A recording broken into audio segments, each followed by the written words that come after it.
know from the media standpoint, your trial was the Puffy trial. Do you feel that worked against you, all the fact that 99% of the focus was on him? Obviously, he was the uber star, and I was just up and coming. So, yeah, it's going to be a show.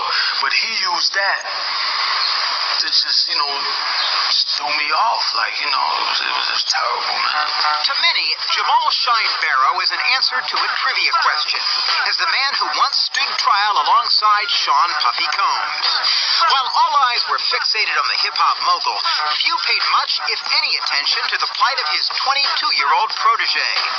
Now, 3 years into Shyne's decade-long sentence, for the first time ever, the imprisoned rapper speaks on camera about his co-defendant and the infamous trial that landed him here, behind bars. People probably have the impression that you're just consumed with the idea that, justice wasn't served here and that somebody turned his back on you. It's not a matter of, turning your back on me. Like, how do you call a witness to testify against your comrade?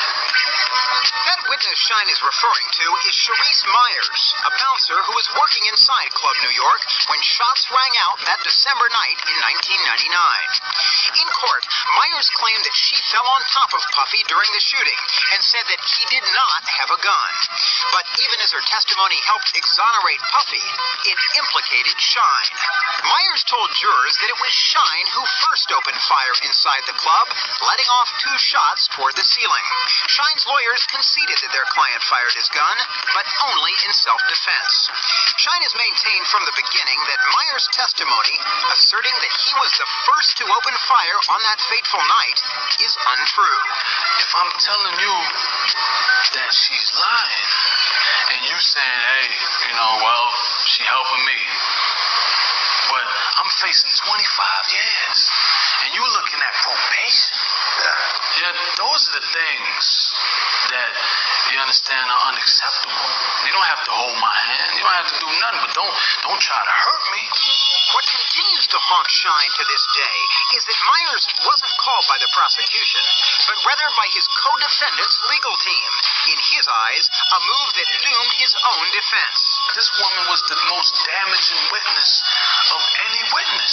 She was worse than the prosecution's witness, which destroyed me because the prosecution is saying I'm this belligerent, reckless, okay, corralled fella, and then my co-defendant is saying the same thing. That was it.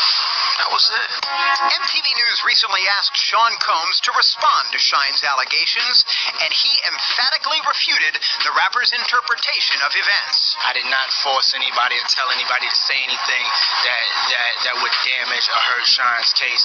I just wouldn't do that. That would not be my intent whatsoever. And that's all I'm really going to say about the matter. Not to get into any negative back and forth, because y'all know me over the years on MTV News being involved in certain things. Right now, my life is positive, and I'm going to keep it like that. Just as damning as Sharice Myers' testimony, according to Shyne, was the team of lawyers appointed to him by Sean Combs. Shyne says Murray Richmond and others were at one time on the payroll of Combs' record label, Bad Boy. Because Puffy's defense implicated Shyne in the shootings, Shyne says having his own lawyers bankrolled by Bad Boy posed a conflict of interest. As I understand it anyway, the fact that your lawyers, as it turns out, originally were on Puff's payroll, on the Bad Boy payroll, that's part of this current effort to get the case retried, right? More or less. Can you talk a bit about that and when you learned that they were on the Bad Boy payroll? Well, it was always on the payroll, you dig, but that was at a point where I thought that was my comrade. So, I ain't have it like that. Yeah, I was a fledgling artist. Like, I didn't, Shyne album didn't come out yet, so I didn't really have it like that. But at the point where, he called the witnesses, to do me dirty, then you understand that, well, man, if these guys is working for him, because I went to the judge like 3 times complaining about inefficiency with my lawyers, because they was just dumbing out. Like, witnesses be on the stand, they would ask them 2 questions that didn't make sense and then sit down.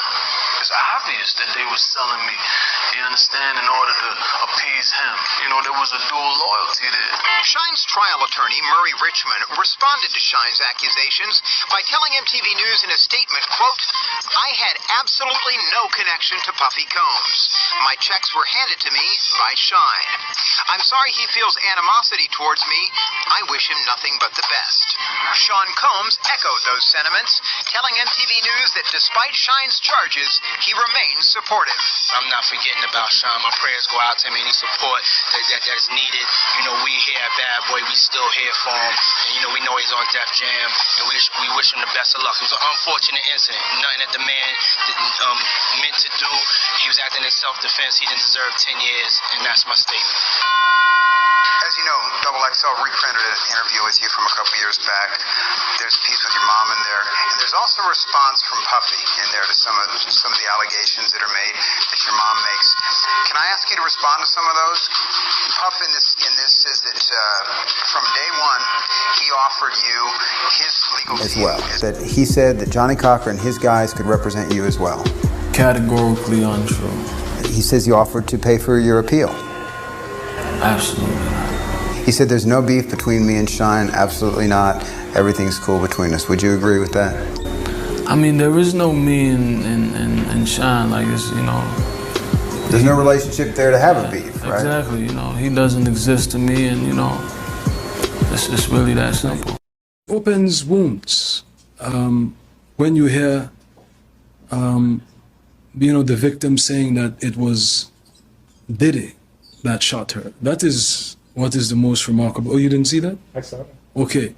And that was triggered by a lawsuit from a producer that produced on the Love album, who is making accusations, and in those accusations he says that the gentleman confessed to the shooting.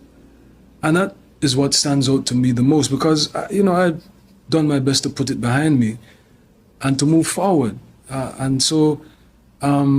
But it certainly reopens the wounds that I've been saying this all along. Everyone knew all along that I was the fall guy. But my political enemies and, you know, detractors tried to make me into, you know, this criminal. But everyone knew that I was a young kid that took the fall. Everyone knew that. That was the story. I'm just saying that I maintained my innocence all this time. I said I was defending myself. I didn't get into who did what. But the victim is telling you who did what. And another, I understand that there are other witnesses. Is she accurate, sir? I'm not going to get into that. But it does open wounds. And certainly I am relieved that people are saying what the truth is, that, you know, I did not shoot those people. I maintain that I never shoot nobody, that there were other guns there. I always said that. That has not changed. And that is the testimony that came out. Fragments were never removed, so there was never any forensic testing to say who it was. But the victims are vindicating me. Witnesses are vindicating me. But I have moved on. I'm not trying to relive that. And so I am appreciative of whatever contributions Diddy has made to help the people of Belize. I wish him well. I pray for him, and I pray for the alleged victims. And if it is true, may justice be served. If it is not, it's a tragedy, because a global icon would have. Here today about this latest lawsuit with the P. Diddy, Puff Daddy, Puffy, Sean Puffy Combs, whatever you want to call him, lawsuit that has come out involving the producer Little Rod. So basically his last two lawsuits, or last two major lawsuits, the one with Cassie, she made mention that Puffy made her carry his guns into nightclubs and wherever they went. And he threatened her to make her feel like she had to do so. And of while there were lots of things of importance, that stood out to me, and I'm going to tell you why. In this lawsuit with the producer Little Rod, they were both SA'd by him and threatened and physically harmed. But in this lawsuit, he appears to be a very young producer to me. But he said something very specific. As a means of threatening him, Puffy said, that's why I shot up the club in New York back in 1999 and let Shyne take the fall for it. Let me tell you why that's of utmost importance to me. Because I am the woman who he shot in the face in that 1999, December 27th, 1999, Club New York shooting.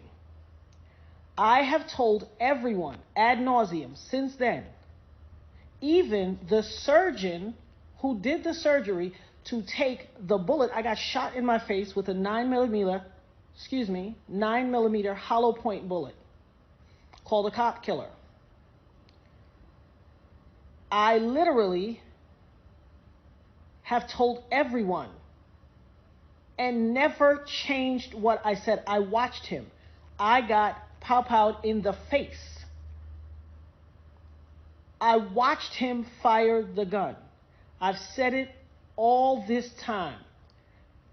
Even the surgeon who did my surgery to take out part of the bullet fragments that was aspirating into my lungs and try to remove as many bullet fragments as possible, testified in the criminal trial that while they were putting me under, I was screaming, Puffy, pew pew me in the face.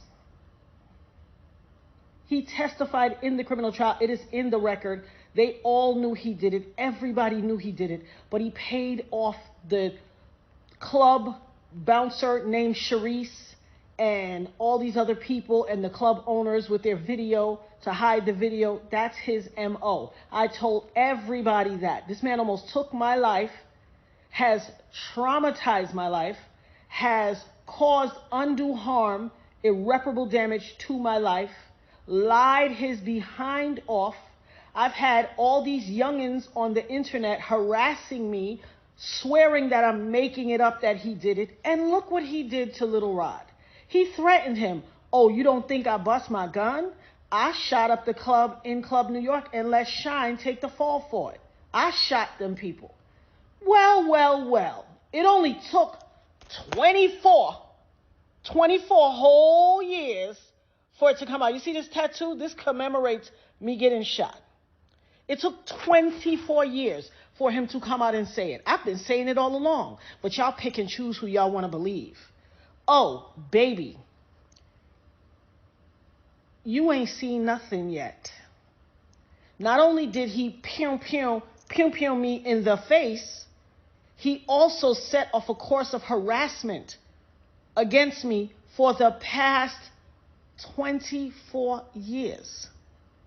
When I tell you the things I went through, there was a time in 2017 and 2018 where I got 7 flats on my BMW. 7, the same tire, in a 2-year span. 7 on the same tire, and they were all new. Every time it happened, I had to get a new tire. I have the pictures to prove it. Harassing me. You want to know why? Because prior to Cassie, I was the only person to be victimized by him and then to successfully sue him and get paid. And he had to pay me out of his pocket. He has never gotten over that. Oh, baby. You see this RICO charge that's about to come? This conspiring and pew-pewing up the club and ruining or attempting to ruin my life? As God as my witness, I will not stop until you suffer every single iota of punishment, until I have every second of recompense that you took from me. For every tear that I had to cry or my children had to cry, I am going to get $1 million back from you. I will not stop until you pay the price for what you did to my life. And for all you people out there on the internet and in cyberspace and in the far reaches of my life or the perimeters or wherever who always like, oh, she just saying that to get some. Hell, what you got to say now? What you got to say now? I had some youngins on the internet that ain't even old enough, that weren't even alive when it happened, arguing me down, cussing me out, calling me everything but a child of God. Go check Instagram. It's there. Harassing my life. Harassing me. Oh, you lying. He ain't do that to you. You just want clout. You just chasing clout. What is that to chase clout about? How is that clout chase worthy? It doesn't even make sense. Well, I guess it will make sense in this new generation. But you better believe I will have my say. I will have my say. Hashtag having my say. Hashtag the dopest nerd ever. Hashtag Eb Talks.